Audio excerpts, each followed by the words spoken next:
పాకిస్తాన్కి సంబంధించిన పిఓకే అంటే పాకిస్తాన్ ఆక్రమించిన కాశ్మీర్ అలాంటి ప్రాంతంలో ఒక దరిద్రుడు ఒక రాక్షసుడు పుట్టాడు. అయితే వాడు ఇంగ్లాండ్లో సెటిల్ అయిపోయాడు. అయితే మళ్ళీ తిరిగి పాకిస్తాన్కి వస్తున్నాడు. సో ఇప్పుడు ఆ పిఓకిలో ఉన్న ప్రజలందరూ కూడా చాలా భయోందనలకి గురవుతున్నారు. ముఖ్యంగా ఆడబిడ్డల యొక్క తల్లిదండ్రులు అయితే చాలా ఆందోళన చెందుతున్నారు.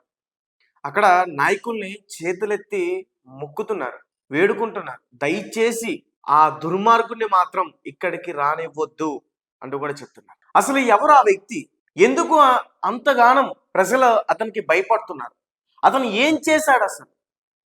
Abdul Rauf, grooming gang leader. So 1972 2013 వరకు కూడా దాదాపు 1400 మంది బాలికలపైన అత్యాచారం చేసి మరికొంతమందిని చంపేశారు. అయితే ఈ గ్యాంగ్ లీడర్ వ్యక్తి ఈ అబ్దుల్ రౌఫ్, ఇతను ప్రజెంట్ ఇతనికి 50 సంవత్సరాలు ఉంటే ఇతను 47 మంది గర్ల్స్ని రేప్ చేశాడు. అందులో కొంతమందిని చంపేశాడు.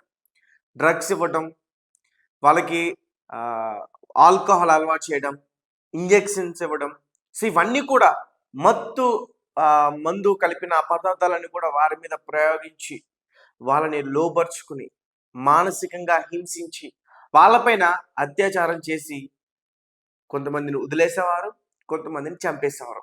సో ఇంత దుర్మార్గుడు ఇతను ప్రజెంట్ ఇంగ్లాండ్లో ఉన్నాడు.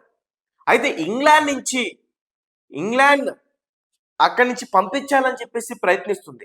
కానీ నేను పాకిస్తాన్ పౌరుణ్ణి కాదు, నేను పాకిస్తాన్ యొక్క పౌరసత్వాన్ని నేను అక్కడ క్యాన్సిల్ చేసుకున్నా, నేను ఒక బ్రిటన్ పౌరుడిగా ఉన్నానంటూ కూడా చెప్తున్నాడు. కానీ బ్రిటన్లో ఇతను చేసే ఏవైతే అరాచకాలు ఉన్నాయో అవన్నీ కూడా చూస్తుంటే బ్రిటన్ ప్రజలకి చాలా భయం అనిపిస్తుంది. నిజానికి అక్కడున్న కొంతమంది ప్రజలు డబ్బు పోగేసి మరి ఇతన్ని పంపించడానికి సిద్ధమయ్యారంటే ఇతను ఎంత క్రూరాత్ముడో ఒకసారి ఆలోచించండి. 1400 మంది బాలికల పైన వీళ్ళ గ్యాంగ్ ఒక 9 మంది కలిసి అత్యాచారం చేసి కొంతమందిని చంపేశారు.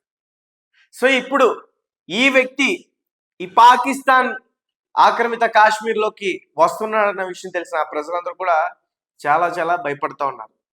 అయితే చర్వాహ ప్రాంతం, ఇతనికి పొలిటికల్ బ్యాక్గ్రౌండ్ కూడా ఉంది ప్రజెంట్ ఇక్కడ.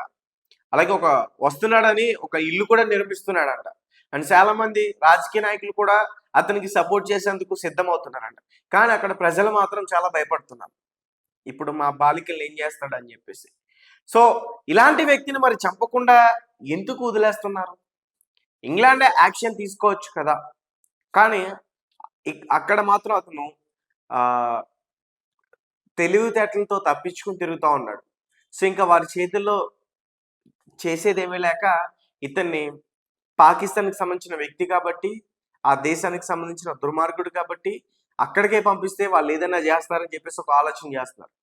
ఎందుకంటే ఇటువంటి వ్యక్తుల్ని అక్కడ చంపితే మాత్రం ఉగ్రవాదులు అటాక్ చేయొచ్చు, ఏమైనా దాడులు చేయొచ్చు అనే ఒక ఆలోచనతో బ్రిటన్ ప్రభుత్వం ఇతన్ని పాకిస్తాన్కి పంపించడమే కరెక్ట్ అని చెప్పేస్తుంది. నిజానికి వాళ్ళు అలుచుకుంటే 2 నిమిషాల్లో ఎన్కౌంటర్ చేసి చంపేయచ్చు అతను, రైట్? సో పాకిస్తాన్కి రాబోతున్నాడు ఇప్పుడు ఇతను. సో పాకిస్తాన్కి సంబంధించిన కోట్లీ జిల్లా చర్వాహ ప్రాంతానికి సంబంధించిన వ్యక్తి. ఇతను పుట్టడం కూడా అక్కడే పుట్టాడు. సో రీసెంట్గా ఇతను వెనక్కి వస్తున్నాడు అంటూ కూడా కొన్ని వార్తలు రాస్తుంది పాకిస్తాన్కి సంబంధించిన డైలీ మెయిల్ న్యూస్ సంస్థ. సో ఇతను రాబోతున్నాడు, వచ్చేస్తున్నాడు, ఇల్లు నిర్మిస్తున్నాడు. అలాగే అక్కడున్న ప్రాంతంలో ఇతను ఒక రిచెస్ట్ పర్సన్ కూడా. అలాగే ఫ్యామిలీ మెంబర్స్ కూడా అక్కడ ఉన్నారు. అలాగే చాలా వరకు కూడా పొలిటికల్ బ్యాక్గ్రౌండ్ ఉంది, ఇన్ఫ్లుయెన్స్ చేయగలుగుతాడు. సో ఉగ్రవాదులతో కూడా ఖచ్చితంగా ఇతనికి సంబంధాలు ఉండేయే అంటున్నారు.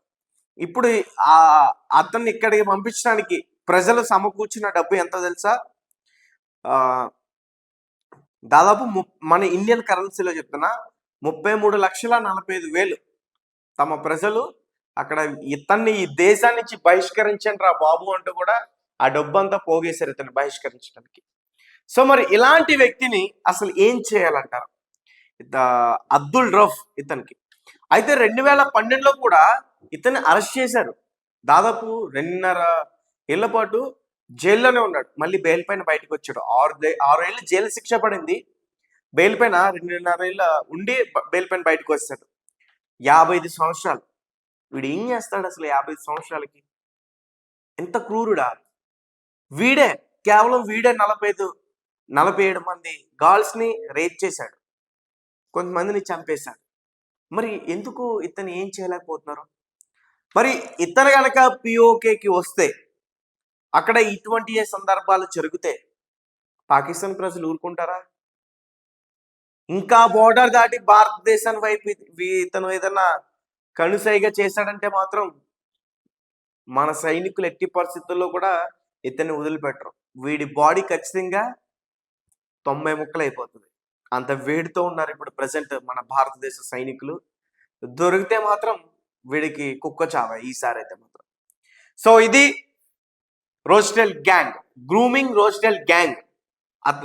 గ్యాంగ్ లీడర్ ఈ అబ్దుల్ రఫ్. సో ఇలా ఇప్పుడు ఈ వ్యక్తి గురించి ఎలా చెప్తున్నామో, అలాగే ఈ పాకిస్తాన్కి సంబంధించిన ఉగ్రవాదులు కూడా వేరే దేశాలకి ఇలాగే వెళ్ళిపోయి పాకిస్తాన్ పౌరసత్వాన్ని క్యాన్సిల్ చేసేసుకుని అక్కడ ఇలాంటి అరాచకాలకి, ఉగ్రవాదులకి, పార్టీ నేతలపైన మర్డర్స్కి, క్రైమ్స్ చేయడానికి వీళ్ళు డబ్బులు తీసుకుని అక్కడ సెటిల్ అయిపోతూ ఉంటారు. సో ఇది పాకిస్తాన్కి, ముస్లిం కంట్రీస్కి అలవాటే. ఎప్పటి నుంచో కూడా ఇదే విధంగా వాళ్ళు కొనసాగుతూ ఉన్నారు. సో అందుకనే రీసెంట్గా కూడా కొన్ని ముస్లిమ్స్ కంట్రీస్ పైన వాళ్ళు చేస్తున్న స్థావరాల పైన దాడి చేసింది కూడా అందుకే. అంటే ఆ అణుబాంబులు కనుక తీవ్రవాదులు చేతికిస్తే మొత్తం కూడా ప్రపంచం వినాశనం అయిపోద్దనే ఆలోచనతో అటాక్ చేసామంటూ కూడా చెప్తున్నారు. సో ఈ అబ్దుల్ రఫ్ వీడిని ఏం చేయాలంటారు మీరు చెప్పండి? ఇలాంటి వ్యక్తి కనుక మన భారతదేశంలో ఉంటే ఏం చేస్తారు మనం? సో ఖచ్చితంగా వీడికి కఠిన శిక్ష పడాలి, కానీ పడట్లే. మరి పాకిస్తాన్కి వచ్చిన తర్వాత వీడిని ఏం చేస్తారనేది మాత్రం మనం చూడాలి.